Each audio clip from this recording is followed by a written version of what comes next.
Hello दोस्तों, कैसे हैं आप सभी लोग। मैं मानवेंद्र स्वागत करता हूं आप सभी लोगों का, दिल खोलकर आभार अभिनंदन करता हूं आप सभी लोगों का। तो आज देखिए हम देखेंगे जानेंगे उसके बारे में जो एक साधारण लड़के ने पूरे भारत को इतना सुपर पावर बना दिया था। और सुपर पावर जब बना दिया और सुपर पावर बनने के साथ साथ उस लड़के ने एक झंडे के नीचे सभी लोगों को एकत्रित कर दिया था। जी हाँ दोस्तों, वो है मौर्य वंश। मौर्य वंश का संस्थापक जिसे हम जानते हैं किसके नाम से, चंद्रगुप्त मौर्य के नाम से। अब यहाँ पे आज हम जानेंगे मौर्य वंश के नाम से। और मौर्य वंश की कहानी स्टार्ट होती है कब से, तो मौर्य वंश की कहानी दोस्तों स्टार्ट होती है आपके 323 बीसी से 185 बीसी तक। कहने का मतलब यहाँ पे एक वो समय था जब मौर्य वंश की स्थापना हुई थी। लेकिन मौर्य वंश की स्थापना करने वाला कौन था? एक साधारण सा लड़का, एक साधारण सा लड़का जिसने नंद वंश के अंतिम शासक घनानंद को, जो वो भी शक्तिशाली था, उसको परास्त करके एक साम्राज्य की स्थापना कर दी थी। और वो साम्राज्य बना कौन सा? तो वो साम्राज्य बना मौर्य वंश। मौर्य वंश का ऐतिहासिक सोर्स क्या रहते हैं? जो आपके शिलालेख हैं और महत्वपूर्ण घटनाएं हैं जो बताती हैं हमें किसके बारे में? मौर्य वंश के बारे में। जी हाँ दोस्तों, अब यहाँ पे मौर्य वंश की जो हमने बात की थी तो उसका शासनकाल कब से कब तक है? तो वो शासनकाल यहाँ पे 323 से 185 है। लेकिन उसी बीच यहाँ पे जो संस्थापक थे वो कौन थे? चंद्रगुप्त मौर्य। चंद्रगुप्त मौर्य ने कब तक शासन किया था? तो 323 से 298 बीसी तक। इन्होंने अपनी राजधानी जो बनाई थी वो कहां पर बनाई थी? तो पाटलिपुत्र, जो वर्तमान में जाना जाता है किसके नाम से? पटना के नाम से। इनका यूनानी नाम सेंट्रोकोटस। सेंट्रोकोटस यूनानी नाम था। कहने का मतलब यहां पे इनका यूनानी नाम क्यों? क्योंकि इनके बारे में जो गाथाएं लिखी गई हैं, जो इतिहास लिखा गया है, जो ग्रंथ लिखे गए हैं, वो ग्रंथ यूनानी भाषा में लिखे गए हैं। और इनके बारे में सबसे सटीक जानकारी देने वाला एक फिलोसोफर है जिसका नाम है मेगास्थनीज। जो फिलोसोफर कौन है? मेगास्थनीज। मेगास्थनीज ने ही इनको क्या कहा है? तो मेगास्थनीज ने अपनी पुस्तक, इसने एक पुस्तक लिखी है जिसका नाम क्या है? तो जिसका नाम है इंडिका। और इंडिका पुस्तक में इन्हें किस नाम से पुकारा है? सेंट्रोकोटस। और दूसरा नाम क्या है? एंडोकोटस। ये दो नाम है इसके यूनानी। एसएससी में बहुत प्रचलित क्वेश्चन है। इनको जो सत्ता प्राप्त हुई थी महोदय को, एक साधारण से बच्चे थे ये, और जब ये सत्ता प्राप्त हुई थी तो वो चाणक्य की मदद से। वो कैसे हुई थी? चाणक्य की मदद से। वास्तविकता है कि अगर चंद्रगुप्त और चाणक्य नहीं होते तो आज भारत की दशा कुछ और ही होती। ये बात है नंद वंश की। नंद वंश का अंतिम शासक घनानंद हुआ करता था। और घनानंद एक बलशाली व्यक्ति था, लेकिन साथ साथ वो क्रूर शासक भी था। उसने हाथ मिला लिया था सिकंदर से। एक तरीके से कहें तो ये दोनों मिलकर काम कर रहे थे और सिकंदर भारत पर अपना अधिकार जमाता चल रहा था। हेरात, काबुल, कांधार, जैड्रोशिया, इन सब पर उसने अपना कब्जा कर लिया था। और जब कब्जा कर लिया तो आचार्य चाणक्य को ये सही नहीं लगा। आचार्य चाणक्य घनानंद के दरबार में आए और उन्होंने कहा, महोदय ये क्या चल रहा है? कोई एक विदेशी आक्रांत हमारे यहाँ पे आकर अपना अधिकार करते जा रहा है और आप अपने सिंहासन पर विराजित। उन्होंने कहा, भाई हु आर यू? तुम कौन हो मुझे ज्ञान देने वाले? सन्यासी हो, सन्यासी रहो। कहने का मतलब आचार्य चाणक्य ने ये बात सुनी और अपमान का घूंट पिया, क्योंकि वो क्रूर था, मूर्ख था। तो उसने कहा, इस महात्मा को यहां से निकाल फेंको, मेरे दरबार से फेंको बाहर। आचार्य चाणक्य ने अपनी सिरा यानी अपनी चोटी खोल दी और कहा कि जब तक ये सिरा नहीं बांधूंगा, जब तक तुझे इस सिंहासन से नहीं हटा दूंगा।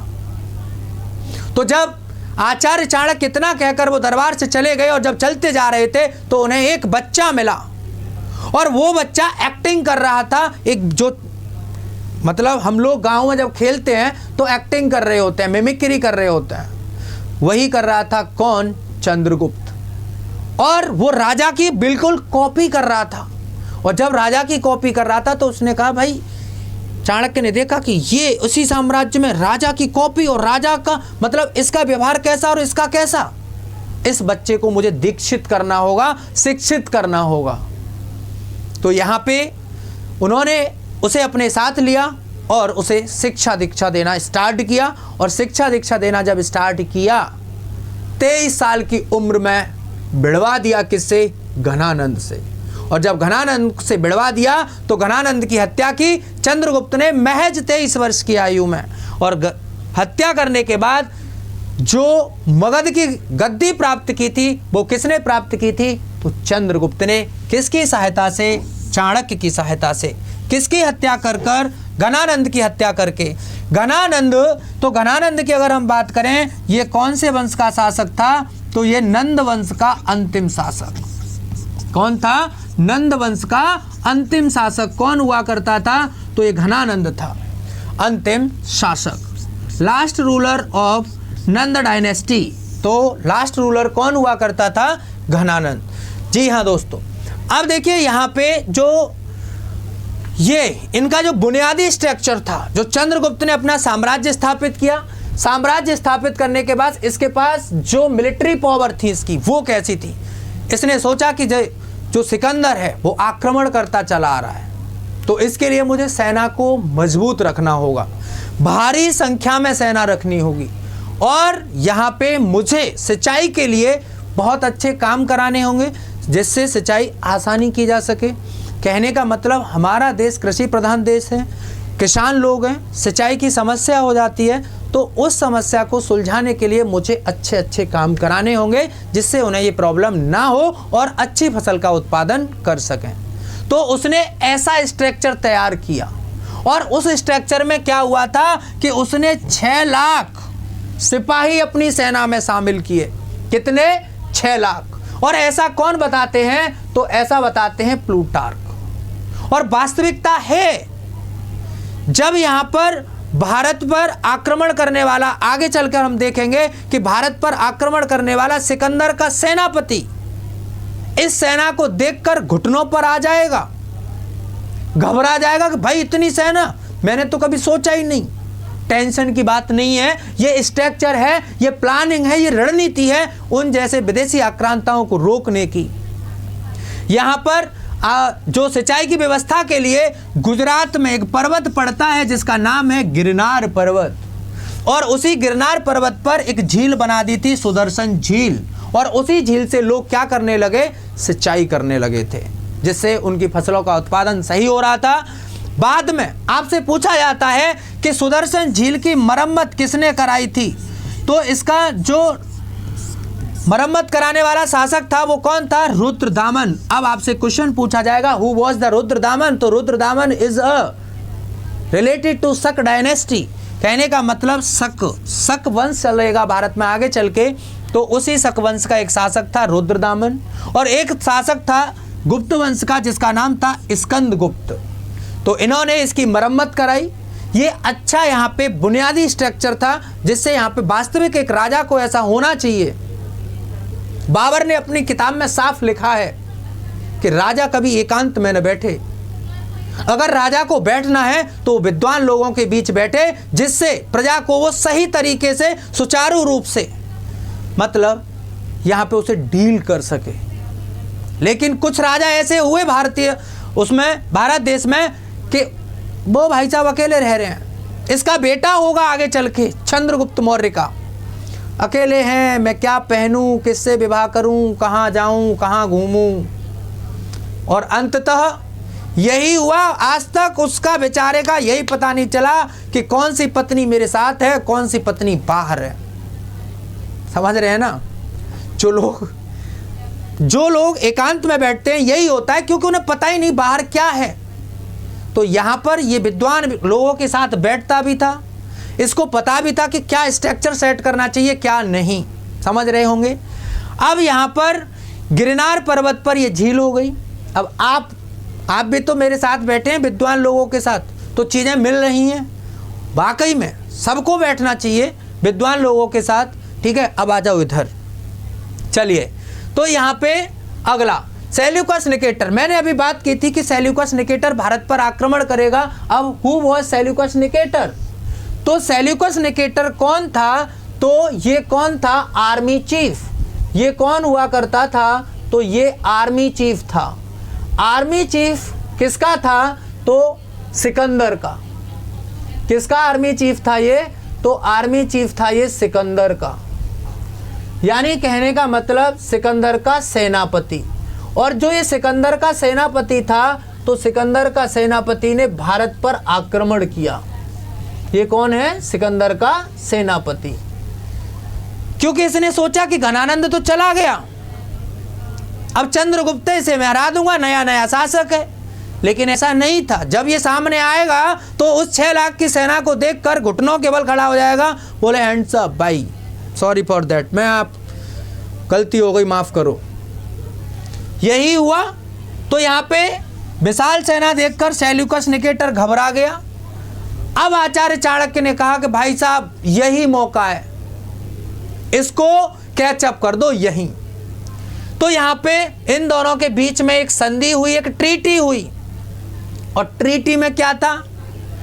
बोले भाई साहब पहली शर्त यह है कि जितने यूनानियों ने, तुम लोगों ने सिकंदर के साथ जिन जिन क्षेत्रों पर अधिकार किया है ना, वो क्षेत्र तो मैं वापस दो। बोले कौन कौन से?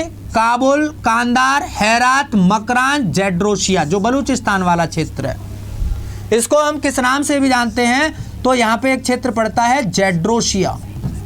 तो इन क्षेत्रों पर पोजेशन कर लिया था सिकंदर ने, यानी जीत लिए थे। और जब ये जीत लिए थे तो जीतने के बाद जब यहाँ पर संधि हो रही है, क्योंकि अब तो हमारे हाथ में लगाम है ना, जो हम कहेंगे वही होगा। उन्होंने कहा भाई साहब ये हमें वापस दो, नहीं तो तुम मारे जा रहे हो। सेल्यूकस निकेटर बोला भैया जान बची तो लाखों पाए, लो दिए। अब दूसरा, भविष्य में कभी आक्रमण नहीं करोगे? नहीं करेंगे, गारंटी क्या है? गारंटी? बोले ठीक है, गारंटी एक काम करो, अपनी बेटी का विवाह चंद्रगुप्त मौर्य के साथ कर दो। अब सेल्यूकस निकेटर की भी राजनीति बोलने लगी। बोले यार यही तो मैं चाहता था, भारत में या तो मैं शासन करूं या फिर शासन करे कोई यूनानी खून का व्यक्ति। और जब चंद्रगुप्त मौर्य से मेरी बेटी का विवाह हो जाएगा तो उससे संतान जो उत्पन्न होगी राजकुमार बनेगी, और राजकुमार बनने के बाद राजा बनेगी, शासन करेगी। कहने का मतलब यूनानी खून ही भारत पर शासन करेगा। इस मानसिकता को लेकर उसने आनन फानन में बोल दिया, आई एग्री विद यू, मैं तुमसे सहमत हूं और अपनी बेटी हेलेना का विवाह चंद्रगुप्त से कराने के लिए तैयार हूं। बात समझ गए ना? अब यहां पे एक समस्या आती है कि एक और नाम था दुर्धरा। एक नाम और था दोस्तों जिसका नाम था Durdhara. Who was the Durdhara? तो Durdhara is first wife of Chandragupta Maurya. Sir कैसी बात कर रहे हैं? एक और पत्नी, वो भी पहली अंतरराष्ट्रीय वाइफ। भारत की पहली अंतरराष्ट्रीय पत्नी कौन है? तो वो हेलेना, यूनान की है। और ये दुर्धरा ऑलरेडी थी, पर पहले इतना तवज्जो नहीं दिया जाता था। तो यहाँ पर पहली पत्नी कौन बनी? तो पहली पत्नी थी कौन? तो पहली पत्नी थी दुर्धरा। और दूसरी पत्नी कौन बनेगी इनकी? तो दूसरी पत्नी बनेगी साहब हेलेना। संधि को स्वीकार कर लिया गया। ये सारे क्षेत्र चंद्रगुप्त को मिल गए। चंद्रगुप्त को जब मिले तब इन्होंने कहा भाई विदा करो, अब तो ससुर जी हैं, अब तो ससुर जी हो गए ना। तो ससुर जी को 500 हाथी उपहार में दिए। और आपसे क्वेश्चन पूछा जाता है कि जब सेल्यूकस निकेटर वापस गया था यूनान तो उसे उपहार में क्या दिया गया था? 500 हाथी। लेकिन कुछ लोग ये भी कहते हैं कि 500 हाथी यानी हाथियों को प्राप्त करने के लिए कलिंग का युद्ध हुआ और ये भी युद्ध था। सॉरी फॉर दैट, नहीं हुआ भाई, ये तो उसे गिफ्ट में मिले हैं क्योंकि अब ससुर साहब हैं वो, समझ रहे हैं ना। चलो कोई नहीं, मजाक की बात है ये। आपको हिस्ट्री समझ में आ रही होगी मस्त बिंदास तरीके से, चिल रह के पढ़िए। अब देखिए, अब इस साम्राज्य को समझने के लिए, इस साम्राज्य को समझने के लिए क्या हुआ था, तो यहाँ पे अगर हम देखें कि जो मौर्य वंश को समझने के लिए पुरातात्विक स्रोत हैं, जो मुख्य रूप से क्या हैं, अशोक के अभिलेख। अशोक के अभिलेख यहाँ पे लिखवाए गए थे, जो इंस्क्रिप्शंस ऑफ अशोका हैं, जो स्तंभलेख के रूप में है और शिलालेख के रूप में है। दूसरा यहाँ पे कुछ साहित्यिक स्रोत हैं, यानी जो लिखे गए हैं, जो आपके ग्रंथों के रूप में लिखे गए हैं, चाहे तो वो आपका इंडिका की पुस्तक हो, चाहे वो अर्थशास्त्र हो, चाहे वो मुद्रा राक्षस हो, चाहे वो कथा सरित सागर हो, इन सभी में उल्लेख किया गया है किसका, मौर्य वंश का। किसका उल्लेख हुआ है, मौर्य वंश का। अब देखिए यहाँ पे जैसे हमने अभी बात की थी कि इंडिका, तो इंडिका पुस्तक किसने लिखी है, तो इंडिका पुस्तक लिखी है मेगास्थनीज ने। अब इसकी बात करते हैं मेगास्थनीज की।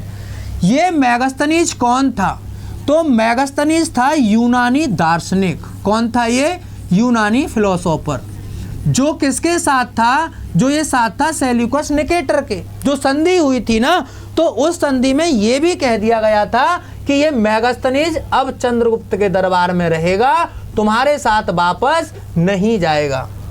ये कहाँ रहेगा, चंद्रगुप्त के दरबार में। और जब ये चंद्रगुप्त के दरबार में रहा तो इसने एक पुस्तक लिख दी इंडिका, और उसी इंडिका पुस्तक में उल्लेख किया गया मौर्य वंश का। अगली एक पुस्तक लिखी गई महाभाष्य। महाभाष्य में भी उल्लेख किया गया किसका, मौर्य साम्राज्य का, जो पतंजलि के द्वारा लिखी गई। अष्टाध्यायी पाणिनि के द्वारा लिखी गई। मुद्रा राक्षस विशाखदत्त के द्वारा। कथा सरित सागर सोमदेव के द्वारा। कल्पसूत्र भद्रबाहु के द्वारा। परशिष्ट पर्वन हेमचंद्र के द्वारा। तो इन सभी पुस्तकों में उल्लेख किया गया किसका, तो ये उल्लेख किया गया आपके मौर्य साम्राज्य का। और यहाँ पे इंडिका ही, मेगास्थनीज, इंडिका में ही इसके नामों का उल्लेख किया गया। सेंट्रोकोटस जो हमने अभी नाम पढ़ा था वो इसी में था। समझ गए होंगे, ये साहित्यिक सोर्स हैं। अब देखिए अशोक के अभिलेख।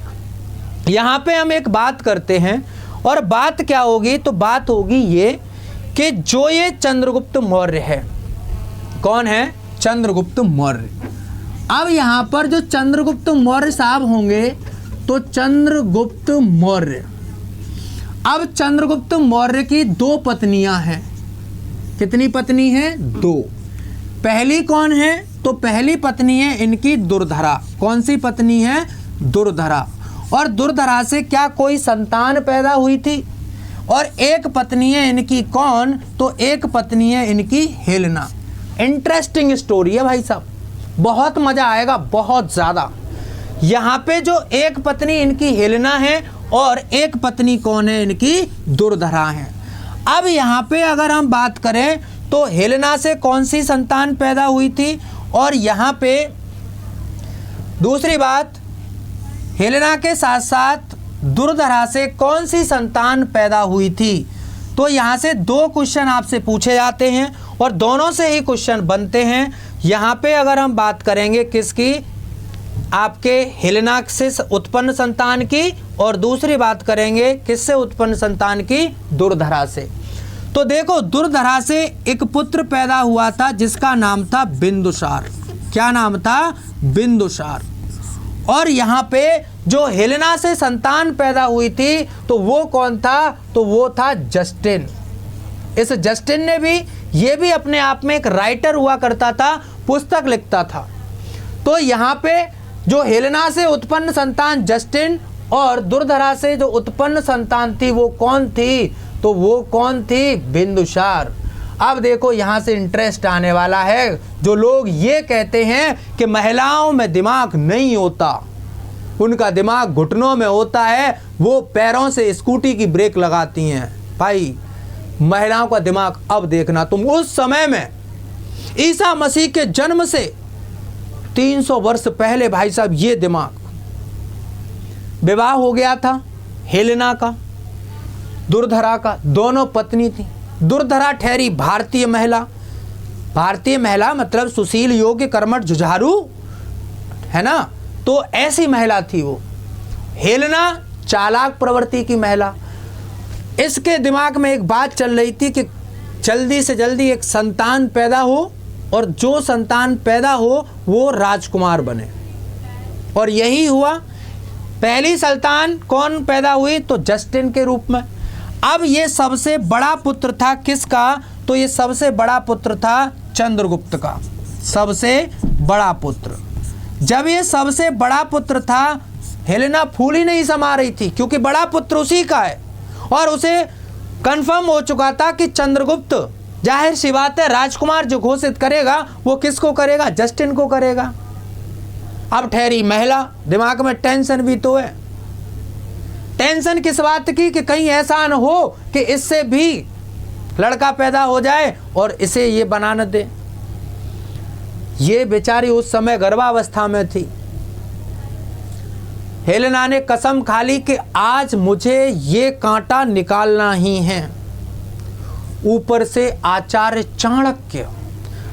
चाणक्य भली भांति जानते थे कि ये यूनानी खून है, ये अपना असर छोड़ेगा, तो वो पूरी निगाह रखते थे। गुप्तचरों को इसके साथ छोड़ दिया था कि हेलेना क्या क्या एक्टिविटी कर रही है, सारी इंफॉर्मेशन देनी है। हेलेना की एक्टिविटी को वो देखते थे, हेलेना चाणक्य की एक्टिविटी को देखती थी। और इस एक्टिविटी में एक चीज मिल गई कि आचार्य चाणक्य चंद्रगुप्त को भोजन में जहर दिया करते थे। अब आप सोचेंगे जहर नहीं, हैबिचुअल के लिए यहाँ पे किसी व्यक्ति को, मतलब अगर हैबिट में डालना हो कि थोड़ा थोड़ा सा जहर बूंद बूंद करके दिया जाए, तो उस व्यक्ति को वो जहर असर नहीं करेगा, क्योंकि उसका वो आदी हो जाएगा। तो यहाँ पे आचार्य चाणक्य की ये रणनीति थी कि कोई विदेशी आक्रांता चंद्रगुप्त को जहर से मतलब खत्म ना कर दे, इसलिए भोजन में वो जहर दिया करते थे। और ऐसा करते हुए किसने देख लिया? मैडम क्यूरी, हेलेना ने। हेलेना ने जब ऐसा देखा तो उन्होंने कहा बस हो गया काम, आचार्य चाणक्य भी जाएगा और दुर्धरा भी जाएगी, चंद्रगुप्त तो मेरे बस में है, क्योंकि मैं सुंदर सुशील योग्य कन्या हूं और बड़े पुत्र की मां हूं। बोले ठीक है साहब। हेलेना ने रसोइया यानी जो खाना बनाने वाला था उसे अपनी ओर लिया और उस खाने को भिजवा दिया किसके पास? दुर्धरा के पास, जो कहां पे जाना था? चंद्रगुप्त के पास, क्योंकि चंद्रगुप्त तो हैबिचुअल हो चुका था। जब ये दुर्धरा के पास पहुंचा, दुर्धरा ने खुशी खुशी खाना वो खा लिया, लेकिन जब वो गर्भावस्था में थी उसमें क्या था? जहर। जब ये जहर था तो यहां पर उस जहर भरे खाने को खाकर दुर्धरा खत्म। आचार्य चाणक्य चिंतित थे कि आखिरकार अगर ऐसा हो गया और ये भारतीय खून, ये कौन है? यूनानी खून, इससे संतान पैदा होनी चाहिए थी। अब आप लोग आज की डेट में आप क्या करते हैं? विदेश में पढ़ने जाते हैं साहब, जेईई नीट की परीक्षा देते हैं, डॉक्टर बनते हैं। डॉक्टर करने के लिए आप ब्रिटेन जा रहे हैं, अमेरिका जा रहे हैं। उस समय पर ऐसा यहाँ पे देखो, पहला ऐसा भारत का शासक कौन था जो मां के मरने के बाद पैदा हुआ था? वही है ये बिंदुसार। इसका नाम बिंदुसार क्यों पड़ा था? कि जो इसकी मां ने जहर खाया था, वो जहर इसके माथे पर इकट्ठा हुआ था, जिससे एक नीला बिंदु मिला था। और ऐसा कौन कहता है? प्लूटार्क कहते हैं। तो यहां पे ये पहला बच्चा ऐसा था जो मां के खत्म होने के बाद यानी डेथ के बाद पैदा हुआ है। वो कौन है? बिंदुसार। आचार्य चाणक्य यही चाहते थे कि अगर मां खत्म होगी, हो जाने दो, बिंदुसार बचना चाहिए।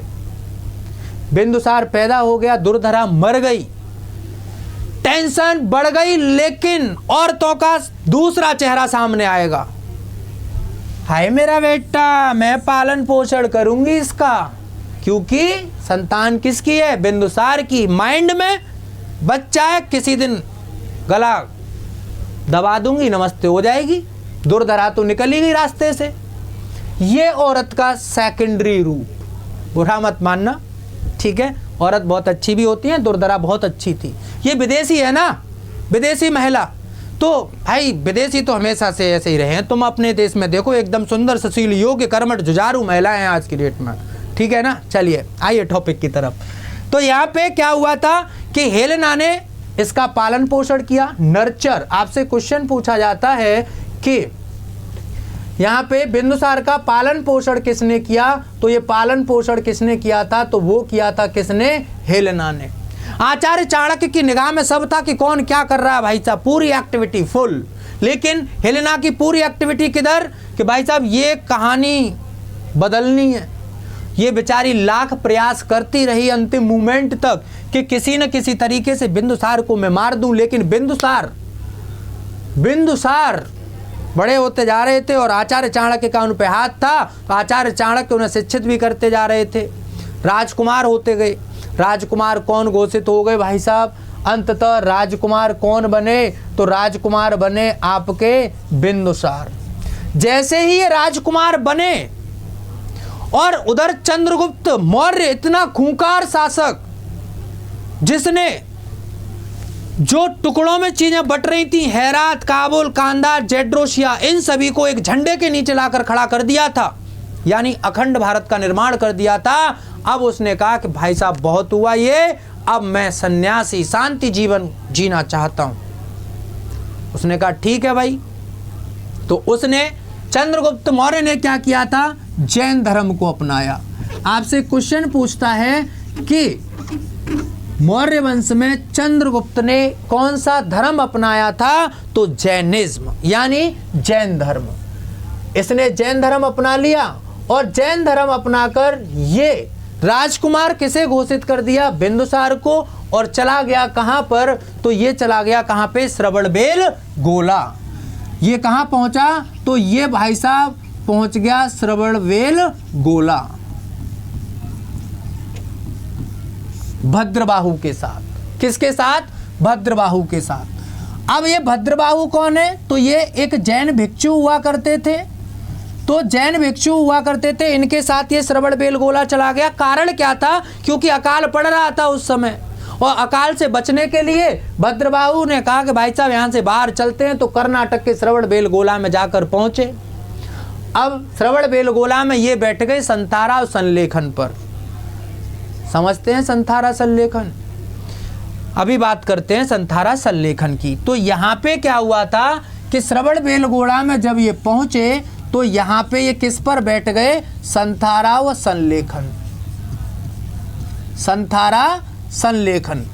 अब ये संथारा संलेखन होता क्या है गुरुजी, हमने ना सुना ये आज तक।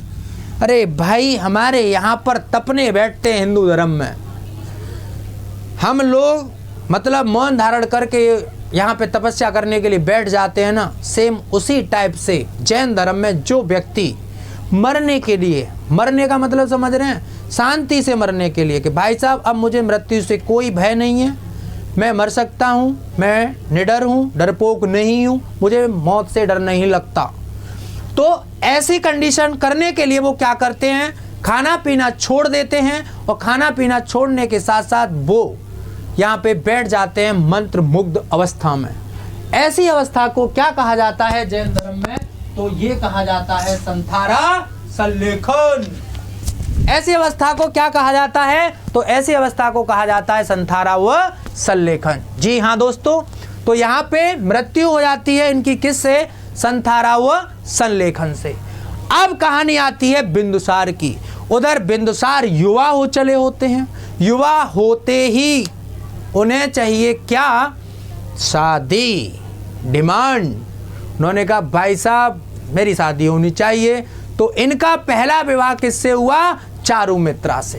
राजकुमार हैं, चारुमित्रा से इनका पहला विवाह हुआ। अब इनकी एक और कंडीशन आ गई, ये भाग्यवादी आदमी था, आजीवक संप्रदाय को फॉलो किया था। और आपको एक और ट्विस्ट मिलेगा कि एक ऐसा वंश जिसके 3 राजाओं ने अलग अलग धर्म को अपनाया।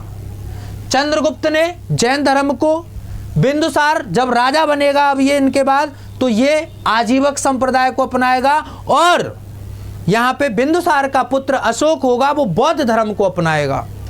आजीवक संप्रदाय भाग्यवादी होता है, कर्म प्रधान नहीं होता। कर्म प्रधान का मतलब कि जैसा कर्म करोगे फल वैसा मिलेगा, और आजीवक संप्रदाय कैसा है कि जो भाग्य में होगा वो होगा, करना कुछ नहीं है। ऐसा ही आदमी था ये, और यही कारण था कि जो पिता ऐसा साम्राज्य बना के दे के गया वो गृह क्लेश में बदल गया। एक तो इसने रानियां इतनी कर रखी थी, 16 रानियां थी। जो रानी से जो पसंद आ जाए, जो लड़की पसंद आ जाए, विल यू मैरी मी, हर जगह प्रपोजल।